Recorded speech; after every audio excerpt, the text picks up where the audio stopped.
জেগে উঠেছে। যদি বাচ্চা মেয়েটা ফুল ছুঁয়ে পাথর হয়ে থাকে তাহলে জঙ্গলে কোনো আত্মা বন্দী রয়েছে, তাকে জোর করে বন্দি করে রাখা হয়েছে। সাধু বাবা, দয়া করে আমাকে সাহায্য করুন। ওখানে আরাধ্যাই বন্দি রয়েছে, আমাকে ওখানে নিয়ে চলুন। আমরা অবশ্যই যাব, আর তুমিও সাথে যাবে মেয়ে। আমি কেন?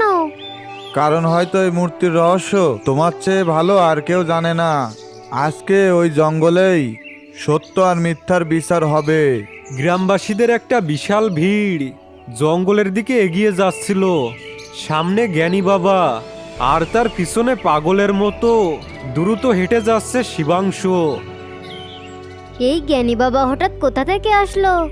যদি এ কিছু জানতে পারে তাহলে?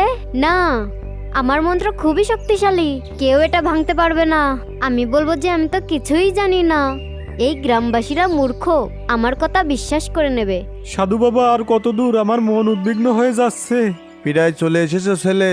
যেখানে অধর্মের ভার বেড়ে যায় সেখানকার বাতাস ভারী হয়ে ওঠে। আমি স্পষ্টভাবে সেই জায়গাটা অনুভব করতে পারছি। কিছুক্ষণ হাঁটার পর তারা সবাই ওই নির্জন জায়গায় পৌঁছে গেল, যেখানে গাছের ছায়া খুবই ঘন ছিল।